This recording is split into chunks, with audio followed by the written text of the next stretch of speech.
Sir धन्यवाद। Sir हमारे देश के सामने जो बहुत सारी चुनौतियां हैं, इसमें से एक अहम चुनौती यह है कि किस तरह से कम समय में देश की जो ऐसी आबादी है जो दुर्भाग्य से आज गरीबी के कारण सही जीवन जीने में असफल रहते हैं, ऐसे गरीब लोगों के लिए हमारे लिए जो अलग अलग प्रयास करने की ज़रूरत है, इसमें यह प्रयास होना चाहिए कि सरकार की तरफ से उनको किस तरह से ज़्यादा राहत दी जाए। सरकार किस तरह से अपने तिजोरी से गरीबों के तरफ सरकार की अनेक परियोजनाओं का धन किस तरह से उनके तरफ मोड़ा जाए, ये करने के लिए एक सबसे बड़ी जो आवश्यकता यह है कि देश का टैक्स टू जीडीपी रेशियो बढ़ना चाहिए। सरकार के पास धन आने का एक ही प्रावधान है कि जो सरकार लोगों की आमदनी के ऊपर या कंपनियां हैं, कॉर्पोरेट सेक्टर है, उसके आमदनी के ऊपर जो टैक्स लगाती है उससे ही सरकार को धन मिलता है।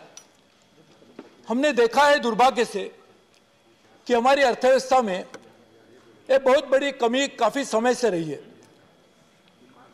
कि हमारे पास एक पैरेलल इकोनॉमी चलती है। जो अर्थव्यवस्था सरकार एक चलाती है, एक फॉर्मल सेक्टर एक चलाता है, लेकिन साथ साथ में दूसरी भी एक व्यवस्था चलती है। और एक समय तो ऐसा था कि पर्यायी व्यवस्था पैरेलल इकोनॉमी ये हमारी फॉर्मल इकोनॉमी से भी ज्यादा तेज चल रही थी। कुछ समय पहले, काफी समय पहले, पुरानी बात है, एक भूतलिंगम कमेटी अपॉइंट की गई थी। भूतलिंगम साहब तो जाने माने अर्थशास्त्री थे। उन्होंने काफी अध्ययन किया और उन्होंने एक निष्कर्ष निकाला कि हमारी अर्थव्यवस्था का बहुत बड़ा हिस्सा एक काले धन के कारण सरकार के पास या पूरी अर्थव्यवस्था के पास आता ही नहीं है। और सारी अर्थव्यवस्था कौन चलाते? अर्थव्यवस्था चलाने वाले ना तो गरीब लोग हैं, वो तो गरीब लोग तो अपने अर्थव्यवस्था में ही नहीं है, तो अर्थव्यवस्था चलाने में कहां कामयाब होंगे। तो यदि काला धन निर्माण होता है तो सबसे बड़ा उससे शोषित होता है वो हमारा गरीब आदमी। और यदि गरीब आदमी के लिए हम काम नहीं कर पाएंगे तो मुझे लगता है 75वां साल अभी हमारा चल रहा है हमारी आजादी का। तो आजादी मिली थी, जिन्होंने अपनी जान कुर्बान कर दी, इन्होंने इसलिए की थी कि देश का सबसे बड़ा शोषित, सबसे कम से कम आमदनी पाने वाला आदमी है, उसके जीवन में कुछ अच्छे दिन आने चाहिए। इसलिए मोदी जी भी एक सरकार चलाने के लिए वही विचारधारा से, इसी सूत्र से लेके काम कर रहे हैं। सर इसी सदन ने, हमारे पार्लियामेंट ने prevention of money laundering act को पास किया। सर पूरे विश्व में एक बहुत बड़ी समस्या सिर्फ हमारे देश से सीमित नहीं है, पूरे देश में एक बहुत बड़ी समस्या आज सब लोग उसका सामना करें कि अलग अलग तरीके से कालाधन बनाए जाते। सर जो ड्रग्स में डीलिंग करते वो तो ऐसे अपना कानून अपने मकान के सामने, दुकान के सामने बोर्ड तो नहीं लगाएंगे कि हम ड्रग्स में डील कर रहे हैं। जो व्यवसाय से प्रोस्टिट्यूशन करते हैं वो भी नहीं कहेंगे, कुछ देशों में प्रोस्टिट्यूशन लीगलाइज है, लेकिन जहां नहीं है वो तो नहीं कहेंगे कि हम प्रोस्टिट्यूशन करें। गैम्बलिंग जहां पे लीगल नहीं है, हमारे देश में नहीं है, वहां भी बोर्ड तो नहीं लगेगा कि हम गैम्बलिंग करें। तो इससे जो धन मिलता है उसको अर्थव्यवस्था में लाने के लिए ये लोग अलग अलग तकरीबें निकालते हैं। उसको लेयरिंग भी कहा जाता है, इसको अलग अलग तरीके से उसका कलर बदला जाता है, ब्लैक को व्हाइट किया जाता है। वैसे तो डाई ही लगता है, मेरे भी काले बनाने के लिए मैं डाई लगाता हूं, लेकिन वो लोग अलग से डाई लगाते हैं। वो डाई लगाएंगे तो ठीक है, लेकिन उसके कारण कुछ लोग, सही मायने में डाई का मतलब अंग्रेजी में मरण हो गए तो मर भी जाते हैं गरीब लोग। तो इसलिए अर्थव्यवस्था को काबू में लाने के लिए हमें सही मायने में कानून की जरूरत थी। और इसलिए प्रिवेंशन ऑफ पीएमएलए कानून पास किया गया। कानून तो पास हम करते हैं, we are the law makers, legislators, लेकिन कानून को इंप्लीमेंट कौन करता है? इंप्लीमेंट करने के कोई अर्थव्यवस्था होनी चाहिए। तो इसलिए हमारे संविधान में भी 3 अलग अलग प्राविधान है, लेजिस्लेचर है, एग्जीक्यूटिव है, जुडिशरी है। तो एग्जीक्यूटिव का काम करने के लिए पीएमएलए के अंदर एनफोर्समेंट डायरेक्टरेट का निर्माण किया गया, ईडी। वैसे तो ईडी का नाम पहले कोई जानते नहीं थे, अभी ईडी कोई भी सीडी यूज करके आती है तो लोग ईडी से भी डरना शुरू हो गए। तो ईडी का जो निर्माण होता है वो ईडी कानून को सही माने में इंप्लीमेंट करेगा। तो आज जो हमारे मित्र जितेंद्र सिंह जी ने जो एक संशोधन करने के लिए जो बिल हमारे सामने रखा है, इसमें यह प्रावधान है कि कम से कम ईडी का टेन्योर, यानी कम से कम नहीं, यदि चाहे तो by recording the reason for which such an extension is being given, 5 साल तक उसका कार्यकाल बढ़ाया जाए। सर 5 साल होना चाहिए कि 3 साल होना चाहिए कि 7 साल होना चाहिए, उसके ऊपर बहस हो सकती है। क्योंकि हम भी जानते हैं कि वैसे हमारी जब कॉन्स्टिट्यूएंट असेंबली बैठी थी उस समय भी यह चर्चा चल रही थी कि कितने साल पार्लियामेंट का टेन्योर होना चाहिए। फ्रांस में एग्जीक्यूटिव प्रेसिडेंसी थी 7 साल की थी, यूएस के प्रेसिडेंट 4 साल के, हमारा पार्लियामेंट 5 साल का है। पर ये राज्यसभा तो वैसे निरंतर चलती है, लेकिन लोकसभा का कार्यकाल 5 साल है। जहां चार टाइम मैं वहां था, भी आपने मुझे यहां बुला लिया, इसके लिए मुझे आपके भाषण करने का मौका मिला। तो 5 साल होना चाहिए, ज्यादा होना चाहिए, कम होना चाहिए, बहस हो सकती है।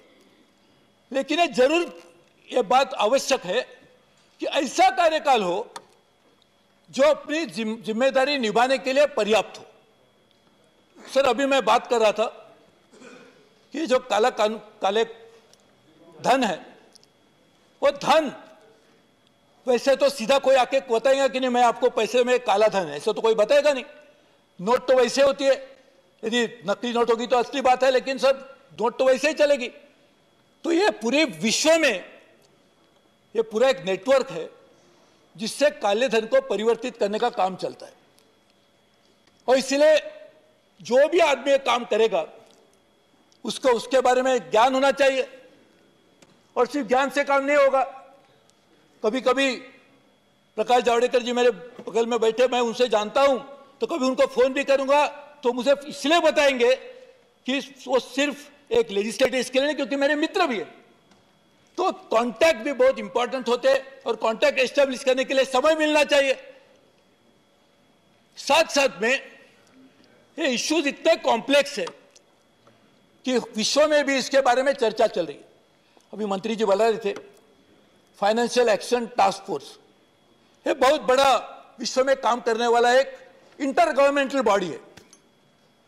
सर एफएटीएफ ने भी बहुत समय से इसके ऊपर काम किया है, और उनको भी ये बात, उनसे वो भी कह रहे हैं कि ये बहुत ही कॉम्प्लेक्स इश्यूज है, और सिर्फ हम नहीं जानते हैं, हम ही नहीं इस बात को मानते हैं, पूरा विश्व इस बात पे मानता है कि ये बहुत कॉम्प्लेक्स इश्यूज है। इसलिए इश्यूज की कॉम्प्लेक्सिटी जितनी ज्यादा हो, समझने के लिए भी समय ज्यादा लगेगा, और इसीलिए ज्यादा समय एक व्यक्ति को मिलता है तो उसका लाभ वो पद को होगा जिसके ऊपर वो बैठा है। सर ये एफएटीएफ ने भी कहा है कि ऐसा चीज होनी चाहिए कि ऐसी व्यवस्था बनाइए, एक इंस्टीट्यूशन भी होनी चाहिए। Institution is very important, one will deal with this. So under the PMLA the institution is executive enforcement director, ED. So institution is ED, but institution alone will not be able to function unless there is a person sitting on the institution. So we can create a sound, robust institutional mechanism, but if you fail to put a right person in that place, even it will fail. So institution we have created through the Act of Parliament, but unless we have an efficacy in terms of implementing it through the right person, it will not work. And to find right person, there has to be a methodology. So in 2003, in the collective wisdom, under the CVC Act, we have created a mechanism. as to how do we select a person for this post. I think Honorable Minister will bear me out. There is no change in the methodology in which the person will be selected. So the outcome of the process of selection of the person will happen anyway. So there is no change in that. So the person, I can understand. If he was bringing an amendment saying that he is changing the methodology in such a way that his friend can become the ED, I would have said I am also opposing the bill. But he is saying that a process is not laid down by this government, but by the earlier government in 2003, and the same process is going to be followed to select the ED director. Only thing we are saying is, not I am saying, the government is saying, is that the tenure of the person could be for a maximum period of 5 years. Not more than 5 years maximum, right? That's the end. And in that, also the reason for selection will be properly recorded in the public interest if it is there. Sir, I don't see any reason why such a clause should be opposed. If there is something wrong in the methodology, then we should oppose it in 2003. We should have said, why are you making such a methodology for making selection of a ED? I can understand. But if we agreed then, I don't see any reason why we should oppose it now. और जैसे मैंने शुरू में कहा कि sir आज यदि हमारी अर्थव्यवस्था से पूरी तरह से कालाधन का निर्मूलन करने में हम सफल रहते हैं, तो सर आप देखेंगे हमारे पास हमारा देश गरीब नहीं है, हमारे पास सब रिसोर्सेज है, लेकिन उसका इस्तेमाल करने वाले लोग यदि अपना दायित्व पूरा नहीं करते, अपने टैक्सेस नहीं देते, तो हमारा देश गरीब रहेगा। तो यदि ईडी की व्यवस्था के कारण यदि हम कालेधन निर्मूलन करने में सफल रहते हैं, तो आप देखेंगे आने वाले दिनों में हमें जरूर गरीबों के जीवन में भी परिवर्तन लाने में हम सफल रहेंगे, क्योंकि सरकार के पास धन होगा जो हम दे सकते हैं।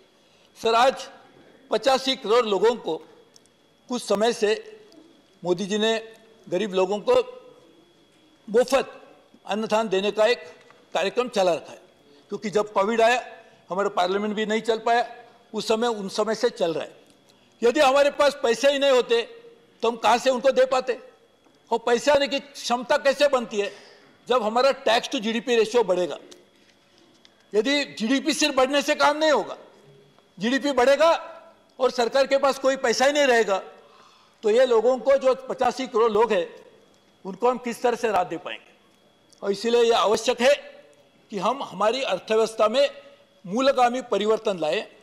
उसमें से एक परिवर्तन है कि किस तरह से स्थायी स्वरूप से हमारी अर्थव्यवस्था में ऐसी पर्यायी अर्थव्यवस्था न चले जो पैरेलल इकोनॉमी जिसको हम कहते हैं, और उसका दूर करने के लिए अलग अलग कदम लेने की आवश्यकता है। इसमें से एक अहम कदम यह है कि पैरेलल मनी देश में न रहे, और उसको लाने के लिए पीएमएलए कानून लाया गया,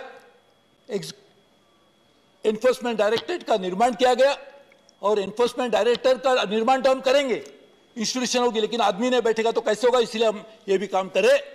इसके लिए मैं इस बिल का समर्थन करता हूं और ये उम्मीद रखता हूं कि आने वाले दिनों में हम हमेशा के लिए काले धन के ऊपर न खत्म होने वाली लड़ाई चलाएंगे जब तक काला धन खत्म नहीं होता है। लड़ाई खत्म न हो, पहले काला धन खत्म हो, और इसके लिए हम काम करते रहें, और करने में हम सफल रहने के लिए हम सब पूरा सदन हमारे साथ में रहे, ऐसी मैं अपेक्षा करता हूं। आपको बहुत बहुत धन्यवाद देता हूं।